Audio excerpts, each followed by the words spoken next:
Be phenomenal every day.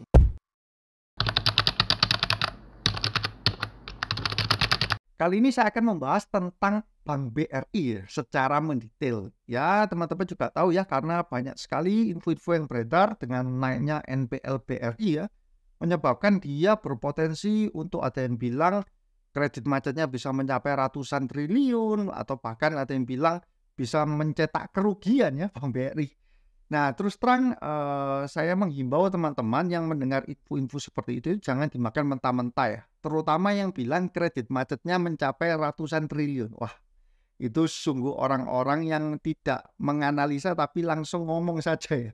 Tidak mempunyai dasar. Nah, jadi di video kali ini saya akan membahas secara detailnya satu persatu supaya teman-teman nanti ke depan juga bisa melakukan analisa sendiri.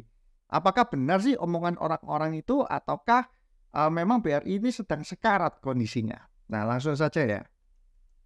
Di tabel ini saya memberikan sejak tahun 2017 hingga 2024, tapi 2024-nya Q1 ya. Ini adalah total kredit ya. Total kredit yang disalurkan itu ada 718, karena dalam jutaan rupiah berarti 718 triliun. Di 2017, kemudian kredit bermasalahnya itu 15 triliun. Sehingga NPL brutonya itu 2,1%. Nah, teman-teman juga harus mengetahui apa yang dimaksud dengan kredit bermasalah. Ini saya akan pertama membahas itu dulu ya. Jadi kalau kita pinjaman di bank, itu kita mempunyai status ya. Statusnya itu adalah ada call 1. Call 1 artinya lancar. Artinya kredit kita bayar tepat waktu. Kemudian ada yang namanya call 2. Itu artinya kredit kita dalam perhatian khusus. Nah, kita mungkin ada telat membayar selama beberapa hari. Kemudian ada call 3, itu yang lebih lama lagi telat membayarnya. Call 4 itu lebih lama lagi diragukan ya statusnya. Dan yang terakhir call 5 ini artinya sudah macet. Nah, ini adalah sistem dari bank untuk menilai skor ya dari kreditnya masing-masing. Call 1 lancar sampai terakhir itu adalah call 5 macet kreditnya. Nah, dalam menghitung NPL itu yang digunakan adalah call 3, call 4, dan call 5. Jadi kurang lancar, diragukan, dan macet. 3 ini yang digunakan untuk dasar perhitungan NPL ya. Call 1 dan call 2 tentu tidak digunakan. Untuk berikutnya, bank itu juga melakukan cadangan kerugian. Artinya apa? Jadi misalkan bank ini mengeluarkan pinjaman ya, 1 miliar.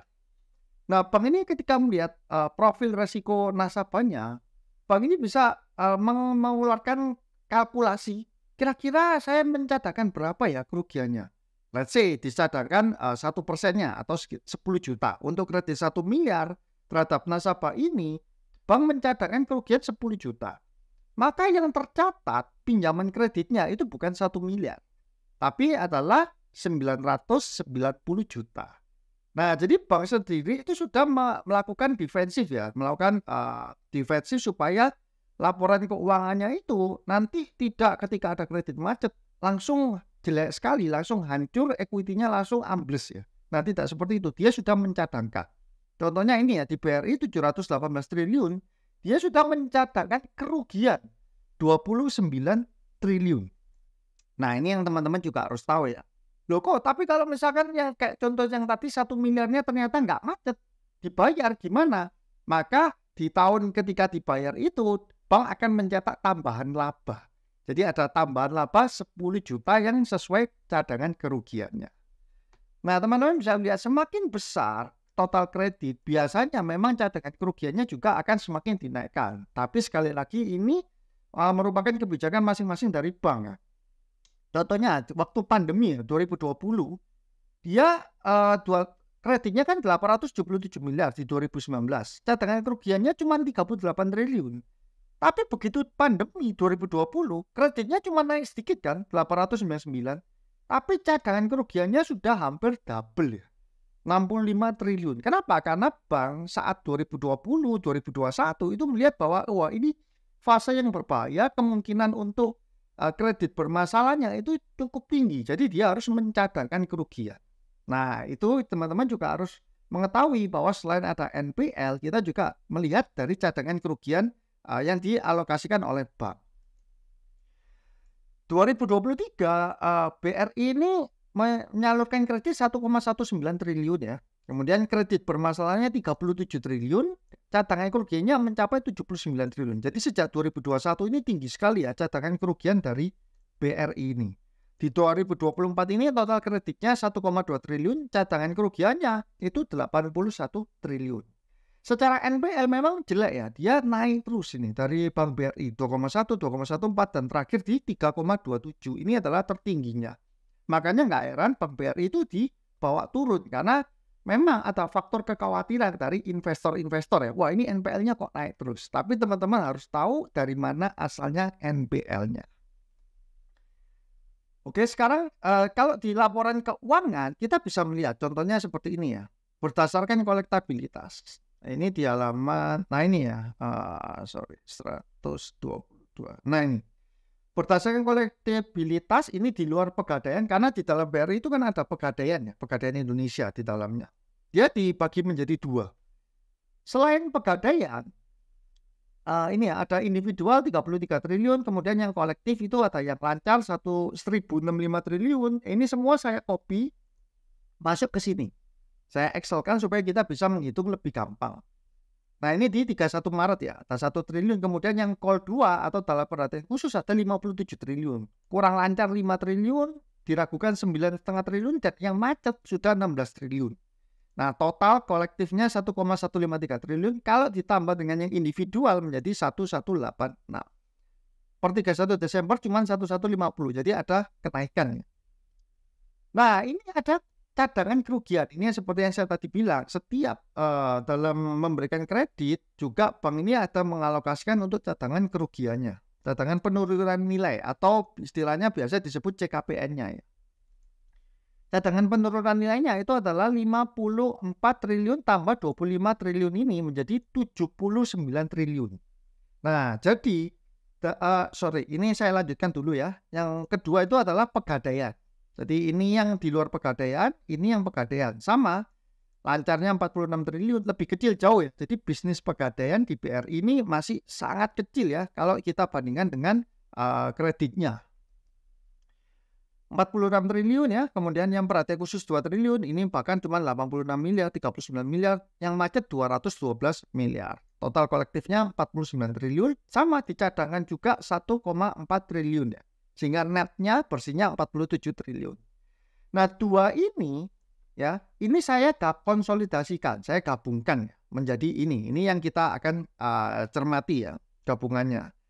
Jadi di yang 1,1 triliun ini gabungan antara yang ini 1065 ditambah dengan 46 triliun ya, menjadi 1112 triliun. Nah, ini seterusnya muncul dapat totalnya individual plus kolektif 1236 triliun ya. Total cadangan kerugian totalnya ya itu 81 triliun ya. Nah, bersihnya 1154. Saya akan pertama membahas itu adalah kita juga harus mengerti loan at risk ya. Ini salah satu variabel yang dipakai dalam industri perbankan, gimana kita melihat kredit-kredit mana yang berpotensi bermasalah. Baru potensi ya, bukan sudah bermasalah. Beda dengan NPL. Kalau NPL itu kan baru call 3, call 4, call 5. Kalau loan at risk itu mulai dari call 2 ini sudah include ya. Jadi perhitungannya BRI kalau kita tanya sekarang berapa potensi kredit yang bisa bermasalah, itu adalah totalnya kan 1.236 triliun dikurangi yang lancar, karena yang lancar ini yang tidak bermasalah kan.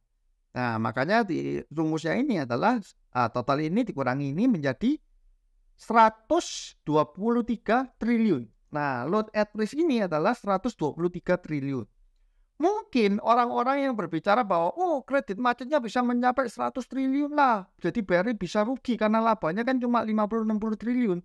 Nah dia tidak mengerti bahwa bank ini sudah melakukan cadangan kerugian. Artinya belum benar-benar rugi sama bank itu sudah dibukukan kerugiannya dulu.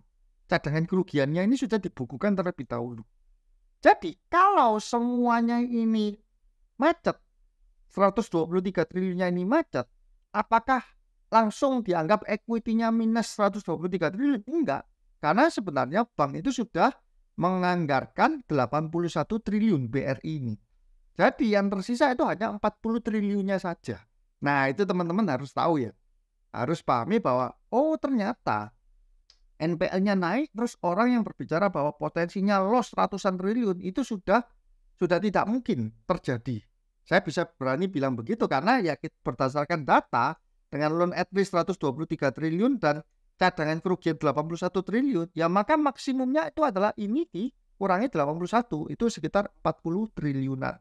Nah, di 2023 Desember itu loan at risk-nya itu 110. Di 2024 Maret Q1 123 memang naik ya. Secara persentase LAR loan at risk ini 123 triliun dibandingkan totalnya 1,23 triliun itu berarti 10%. Nah ini jadi dari semua total salur kredit yang disalurkan itu 10%-nya yang ada risiko. Tapi ingat ya teman-teman ya, di dalam loan at risk ini ada yang dalam perhatian khusus ini sudah masuk. Bisa jadi yang dalam perhatian khusus ini sebenarnya ya lancar, kembali lagi ke lancar itu bisa jadi gitu loh. Jadi tidak pasti, oh kalau sudah masuk call 2 akan kredit macet, ya enggak. Cuman kita akan melihat worst case-nya itu di mana, di loan at risk. Sekitar 10%-an ya. Nah, cadangan kerugiannya kalau kita lihat ya 81 triliun dibandingkan totalnya, total individual plus kolektif ini kan 1,23 triliun, berarti 6,58%. Di tahun 2023 itu sebenarnya malah lebih besar cadangan kerugian yang dilakukan oleh Bank BRI ya. Itu 6,67 ya. Nah, ini menunjukkan apa? Sebenarnya kalau bank itu melakukan pencadangan yang besar, itu bukan berarti jelek ya. Bukan berarti jelek menurut saya ya. Kenapa? Karena nanti ketika ternyata itu recover atau ternyata kreditnya ini tidak bermasalah, dia akan bisa mencetak profit itu lebih tinggi berikutnya. Nah itu juga faktor yang kita juga harus ketahui ya, bahwa bank ini sebelum sebelum kreditnya macet itu dia sudah membukukan cadangan kerugian. Yang berbahaya kalau cadangan kerugiannya itu kelihatan kecil, begitu kredit macet maka labanya itu akan langsung tergerus besar. Nah itu yang juga itu malah yang lebih berbahaya ya. Itu yang dimaksud dengan cadangan kerugian. Nah yang menarik di BRI ini saya juga baca di yang ini ya, halaman 126. Nah, di sini dijelaskan tabel berikut merupakan informasi atas kredit yang telah direstrukturisasi BRI berdasarkan jenis dan kolektabilitas ya. Nah, artinya apa? Direstrukturisasi ini mungkin ya dulu kan waktu pandemi banyak yang diberikan restruktur kredit kan. Nah, ini adalah yang benar-benar restruktur saja. Jadi bukan yang baru-baru ya, tapi yang sudah restrukturan. Ini saya catat di Excel-nya. Yang kolom ini itu adalah yang dari konsolidasi gabungan tadi. Yang ini ya, yang ini saya copy paste ke bawah. Ke sini. Yang sini itu adalah yang restrukturisasi. Loh, mengapa kok begitu? Nah ini ya saya jelaskan. Yang pertama untuk lancar ya. Lancar total konsolidasi yang tadi 1.112 triliun. Yang restrukturisasi yang lancar ini ya 46 triliun. Artinya cuma menyumbang 4%. Jadi 96% itu adalah new loan, ibaratnya new loan ya. Bukan yang dari omset restrukturisasi ya. Tapi, nah ini yang call 2, call 3, call 4, call 5, teman-teman bisa melihat ya. Total semua 59 triliun, yang restrukturisasi itu menyumbang 31 triliun untuk yang dalam perhatian khusus atau 53%. Yang kurang lancar menyumbang 47%, yang diragukan menyumbang 71%, dan yang macet menyumbang 56%. Nah, artinya apa? Artinya loan at risk yang tinggi dan juga NPL yang tinggi dari Bank BRI ini bukan disebabkan oleh nasabah baru, tapi oleh nasabah-nasabah yang lama, yang sudah macet, yang sudah ikut restrukturisasi. Nah, itu menyumbang 50% lebih. Ini datanya ya. Jadi teman-teman bisa melihat. Nah, kalau misalkan ini sudah selesai semua, sudah ter-write off, yang kan berarti sisanya kan nasabah-nasabah yang baru terus kan. Itu bisa berpotensi bahwa Bank BRI ini akan kembali turun, kembali sehat ya. Karena kalau saya berdeli di dalamnya, ternyata yang bikin jelek ini itu nasabah-nasabah restrukturan ini loh. Ini yang bikin separuh lebih ya. Separuh lebih yang bikin NPL dan LAR-nya itu hancur. Nah, ini juga salah satu poin penting ya teman-teman di Bank BRI mengapa kok NPL dan LAR-nya itu tinggi. Kalau kita compare dengan Big Four Bank yang lainnya seperti BCA, loan at risk-nya rendah sekali ya, cuma 6,6%. Tetap ya, walaupun sehebat BCA dia punya risk management yang kuat, KYC yang kuat, tetap dia 6,6% ya, loan at risk-nya. Nah, NPL-nya BCA bagus sekali ya, 1,9%. Nah, yang PI dan ROA jangan dibahas sekarang ya. BRI, nah loan at risk-nya dia cukup tinggi ya, 10% kalau dibandingkan dengan yang lain. NPL gross-nya 3,27, ini yang tertinggi. Nah, 3,27%. Bank Mandiri kalau kita lihat loan at risk-nya cuma 8,4, NPL-nya cuma 1,0 ya. Jadi Bank Mandiri ini bank yang paling sehat untuk bank BUMN ya. Dari mana saya bisa bilang paling sehat? Karena loan at risk-nya dibandingkan bank BUMN lain paling rendah, ya kan? BRI, BMRI, BNI ternyata dia paling rendah. NPL-nya juga paling rendah, 1,02%. Sedangkan BNI ini yang paling berbahaya. Loan at risk-nya juga 13,3%, NPL gross-nya 2%.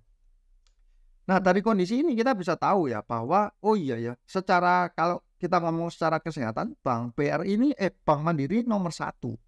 Bank BRI ini bukan bank yang paling sehat. Mengapa kok bisa seperti ini? Mungkin kalau menurut saya karena penyaluran kreditnya dia kebanyakan ke mikro ya, bukan ke korporasi. Nah, semakin penyalurannya ke mikro, semakin potensi untuk resikonya itu semakin lebih tinggi daripada kita menyalurkan ke korporasi. Kalau Bank Mandiri kemungkinan besar dia saluran kreditnya itu lebih banyak ke korporasi ya. Nah, kalau kita lihat secara valuasi, BCA itu paling tinggi ya, dengan PI 21,96 kali ya. ROA juga paling bagus. Nah, kenapa kok menggunakan ROA? Kok tidak ROE? Karena di dalam bank itu kan dia punya pinjaman. Jadi kita harus menghitung piutang-hutangnya juga di dalamnya. Kalau kita pakai ROE-nya saja, itu kita tidak bisa tahu keefektifan dari manajemen dalam mengelola hutangnya. Kan bank ini meminjam uang dari masyarakat, kasih bunga. Nah, kalau ROE kan sudah tidak dihitung, hanya dilihat equity-nya. Tapi ROA, aset itu juga termasuk piutang. Nah, makanya kalau saya dalam bank menggunakan ROA. BCA 3,57%, Bank BRI itu 3,19%. Jadi dia sebenarnya cukup efektif ya dalam mengelola hutangnya untuk memberikan return. Ini kita bilang efektif itu dalam menghasilkan return berdasarkan pinjaman yang diberikan. Bank Mandiri cuma 2,35%. Nah, mungkin ini menjadi alasan kenapa kok Bank Mandiri yang begitu sehat ini cuma dihargai di PI 11 kali. Hampir sama dengan Bank BRI ya yang 10,69, padahal BRI ini secara resiko itu lebih di atas Bank Mandiri untuk saat ini. Nah, Bank BRI ini paling jelek, ROA-nya cuma 2% ya. Jadi dia loan at risk-nya paling tinggi, ROA-nya paling jelek. Makanya PI-nya dihargai paling murah, 8 kali. Jadi semua keempat bank ini kalau kita bisa melihat secara jernih bahwa oh iya ya ternyata valuasi bank-bank ini juga terpengaruh dengan kondisi kesehatannya, loan at risk-nya, NPL gross-nya. Nah, kalau saya kembali ya ke Bank BRI, menurut saya Bank BRI ini ya kemungkinan dia untuk yang digembur-gemburkan untuk rugi itu sangat amat tipis ya. Apalagi yang bilang bahwa kredit macetnya bisa mencapai triliun atau bahkan ratusan triliun, itu sudah hampir pasti saya bisa bilang itu impossible. Nah, wong jelas kok angkanya di sini kan. Loan at risk-nya 123 triliun, cadangan kerugiannya 81 triliun sudah dicadangkan sebanyak itu sama Bank BRI gitu loh. Jadi dia ini manajemennya juga cukup konservatif, bukan yang kreditnya loan at risk-nya tinggi tapi cadangan kerugiannya rendah. Wah, itu yang berbahaya sekali. Gitu ada yang kredit macet langsung kena hantam laba rugi dan juga ekuitasnya. Memang kalau teman-teman lihat ya hari ini itu Bank BRI kan mengalami kenaikan. Nah, ini ya 4,4%. Tapi saya tidak berbicara mengenai short term-nya. Saya akan lebih berbicara mengenai long term-nya. Kalau misalkan nanti asing masih tetap membuang barang ya. Selama teman-teman yakin dengan valuasi Bank BRI ini yang bisa dibilang sekarang ini cenderung masih oke ya, masih murah karena valuasinya ini kembali ke harga sebelum COVID. Jadi sekarang itu memang dia lagi terhantam. Harga sahamnya turun. Mungkin ya investor-investor bursa juga melihat, wah ini loan at risk-nya naik, NPL growth-nya naik ya. Cuman menurut saya naiknya kenapa? Karena kredit-kredit yang ada restrukturisasinya. Jadi kalau teman-teman masih yakin ya dengan manajemen BRI, apalagi kalau misalkan nanti loan at risk-nya itu turun, NPL-nya turun, saya yakin juga harga sahamnya akan mengikuti kinerja dari Bank BRI itu sendiri. Nah, semoga teman-teman setelah melihat video ini jadi bisa tahu ya, teman-teman bisa menganalisa sendiri kalau misalkan nanti ke depan ada bank-bank yang lagi bergejolak, kemudian ada orang-orang yang berbicara tentang wah ini bisa rugi, ini bisa kredit macetnya ratusan triliun lah. Nah, teman-teman bisa melakukan analisa secara mandiri. Oke guys, cukup sekian ya untuk video kali ini. Semoga teman-teman sehat selalu, semakin sukses dan cuan selalu. See you guys.